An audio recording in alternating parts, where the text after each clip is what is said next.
अस्सलामुअलैकुम dear students, कैसे हैं आप? सब ठीक हैं? तो बच्चों, आज के लेक्चर में हमने इंटरप्रिटेशन ऑफ टेम्परेचर पढ़ना है। इससे पहले हमने प्रेशर ऑफ गैस की क्वेश्चन निकाली थी, उससे अब हमने टेम्परेचर का रिलेशन निकालना है प्रेशर ऑफ गैस की क्वेश्चन से। तो बेटा सबसे पहले देखें, according to ideal gas equation या आइडियल गैस लॉ, इसको हम जनरल गैस इक्वेशन भी कहते हैं, PV is equal to nRT। इसमें बेटा P क्या है? प्रेशर है जो हमने अप्लाई किया है गैस को, pressure applied to the gas या pressure applied by the gas in closing an container. और इसमें V क्या है बेटा? V is volume of given gas.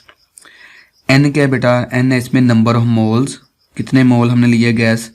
और R क्या है बेटा? R है आइडियल गैस कांस्टेंट, जिसकी वैल्यू होती है बेटा 8.314 जूल्स पर मोल पर केल्विन। और ये बहुत ही इम्पोर्टेंट MCQ है, और MCQ में बेटा वैल्यू तो यही रहती है लेकिन यूनिट्स को चेंज कर दिया जाता है, तो आपने यूनिट्स को ध्यान में रखना है, जूल्स पर मोल पर केल्विन।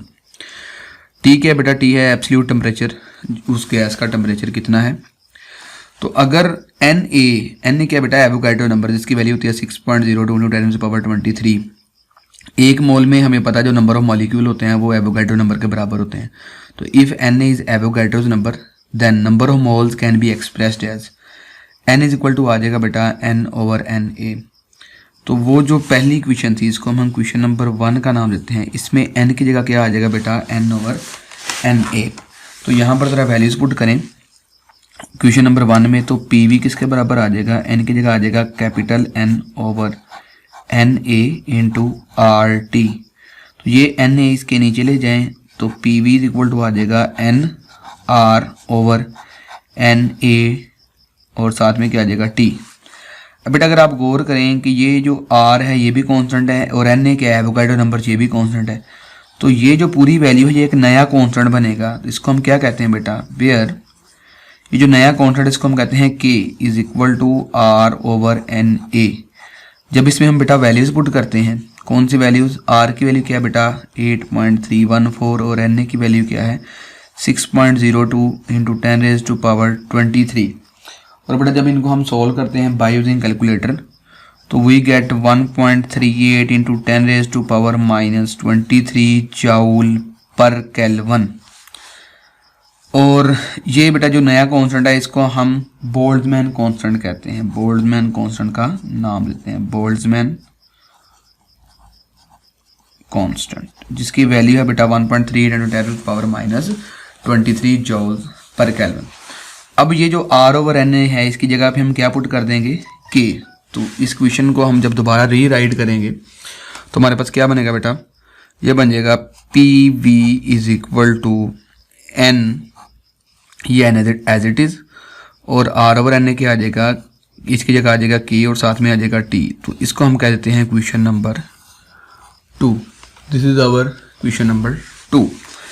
नाउ जो पीछे हमने प्रेशर ऑफ गैस की क्वेश्चन निकाली थी बेटा, वो क्या थी? वो ये थी P is equal to 2/3 N/V into average translational kinetic energy of gas molecule 1/2 mv²। तो बेटा इसमें ये जो V है ये वॉल्यूम, इसको उठा के हम इधर ले आते हैं, तो PV इज इक्वल टू क्या आ जाएगा? 2N/3 into 1/2 mv²। अब बेटा इस क्वेश्चन में भी हमें क्या नज़र आ रहा है? PV नज़र आ रहा है। क्वेश्चन नंबर 2 में भी की जो भी लेफ्ट हैंड साइड है वो भी PV है, क्वेश्चन नंबर 3 की भी जो लेफ्ट हैंड साइड है वो PV है। तो उन दोनों को हम क्या कर लेते हैं? कंपेयर कर लेते हैं।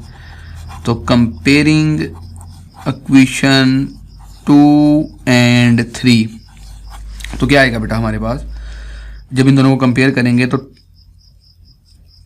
NKT किसके बराबर आ जाएगा? 2N/3 into 1/2 mv²। ओके हो गया जी। अब बेटा इसमें N से N कैंसिल हो जाएगा, ये K कांस्टेंट है तो ये इधर 3 के इधर नीचे नहीं आ जाएगा 3 के साथ। तो T is equal to 2/3K into 1/2 mv²। अब बेटा ये 2/3K ये क्या है? ये सारा 2 कांस्टेंट है, 3 कांस्टेंट है, K भी कांस्टेंट है। तो इसकी जगह पे हम लिख देते हैं T is equal to constant into 1/2 mv²। ये 1/2 mv² क्या है? This is kinetic energy. तो T is equal to constant into average translational kinetic energy, और यहाँ से क्या निकलेगा जी? T is directly proportional to average translational kinetic energy of gas molecule. तो यहाँ से फिर हमारे पास इसका रिलेशन क्या आएगा? हमें यहाँ पर दिखाई दे रहा है कि temperature average translational kinetic energy के डायरेक्टली प्रोपोर्शनल है। तो हम यहाँ पर लिखेंगे कि hence absolute temperature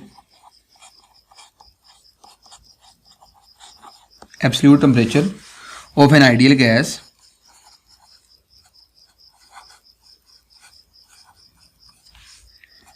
is directly proportional to average translational kinetic energy of gas molecule। जितनी kinetic energy ज़्यादा होगी गैस मॉलिक्यूल की, उतना ही ज़्यादा क्या होगा बेटा? इसका टेम्परेचर होगा।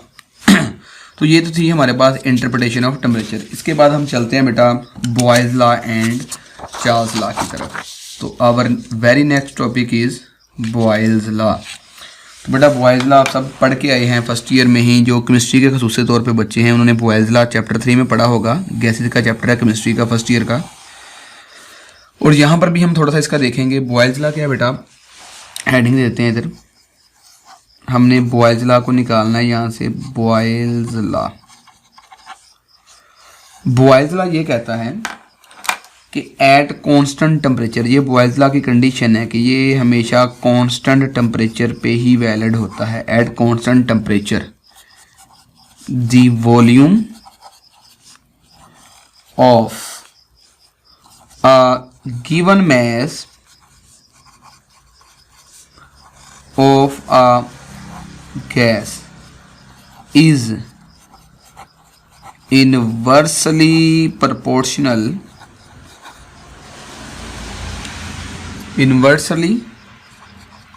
proportional to the pressure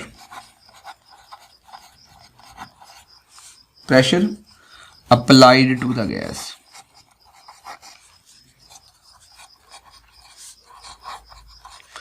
means to say कि कांस्टेंट टेम्परेचर पे सपोज करें हमारे पास ये एक क्या है बेटा? हमारे पास एक कंटेनर है। इसमें हम एक मूवेबल पिस्टन को क्या करते हैं बेटा? इंसर्ट कर देते हैं।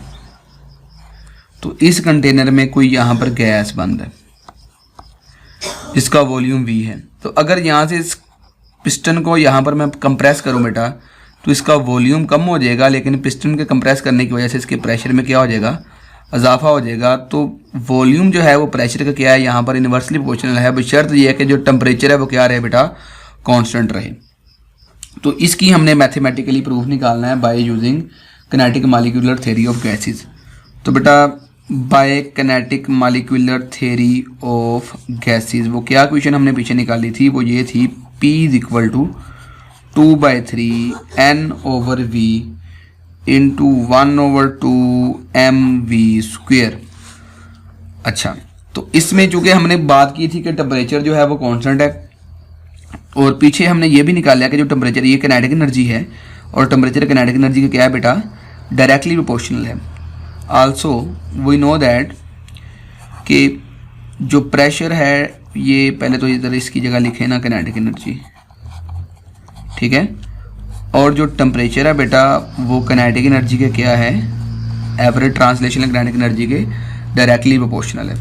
तो उस काइनेटिक एनर्जी की जगह पे हम ये टेम्परेचर लिख सकते हैं, बिल्कुल लिख सकते हैं बेटा। तो P is equal to 2/3 n/v, और इसकी जगह पे क्या आ जाएगा बेटा? Temperature T। अब ज़रा चूँकि हमने शुरू में बात की है कि बॉयज़ लॉ में जो टेम्परेचर होता है वो क्या होता है बेटा? कांस्टेंट होता है। तो T भी कांस्टेंट है, N भी कांस्टेंट है, 2 भी कांस्टेंट है, 3 भी कांस्टेंट है। तो इन कांस्टेंट वैल्यूज़ को हम अलग कर लेते हैं।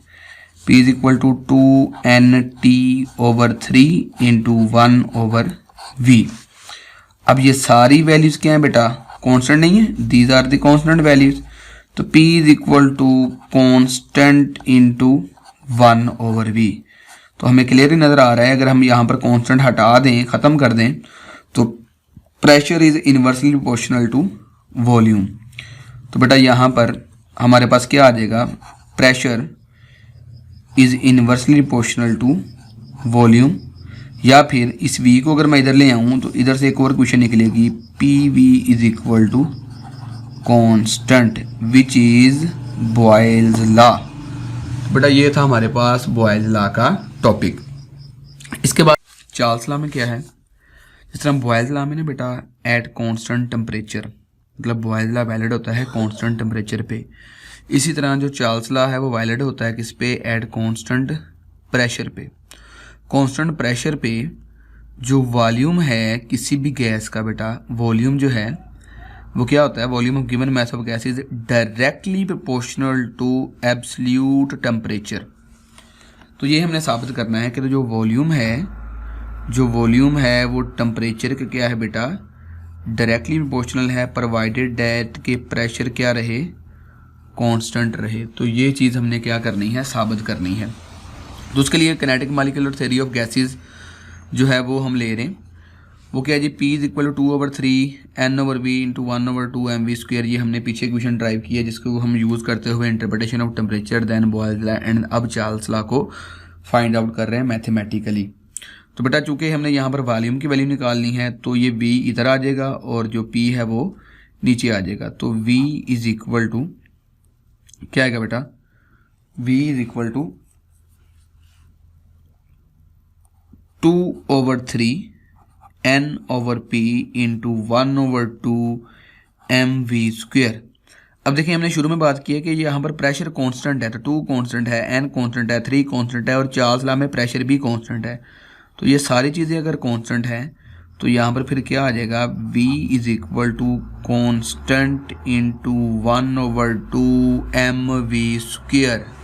तो बेटा यहाँ पर ये जो 1/2 mv² है ये क्या है, दिस इज काइनेटिक एनर्जी ना। तो कांस्टेंट इंटू क्या आ जाएगा, काइनेटिक एनर्जी। और वी नो डैट के जो टेम्परेचर है, एब्सोल्यूट टेम्परेचर, वो काइनेटिक एनर्जी के क्या है बेटा, डायरेक्टली प्रोपोर्शनल है। तो इसकी जगह पे हम ये पुट कर सकते हैं बेटा, बिल्कुल कर सकते हैं। तो बच्चों यहाँ पर क्या आएगा, V is equal to constant into क्या आएगा, टेम्परेचर। कांस्टेंट खत्म करें तो volume of a given mass of gas is directly proportional to क्या आएगा, absolute temperature which is Charles law. तो हमने by using general gas question हमने इंटरप्रिटेशन ऑफ टेम्परेचर निकाला and then by using kinetic molecular theory of gases हमने Boyle's law को verify किया and also by using kinetic molecular theory of gases हमने Charles law को verify किया। तो यहाँ तक बेटा इसको आपने समझना है, देखना है, और अगर कोई भी क्वेश्चन है तो बेटा आप लोग पूछ सकते हैं कमेंट सेक्शन में। तो अपना ख्याल रखिएगा। अल्लाह हाफिज़।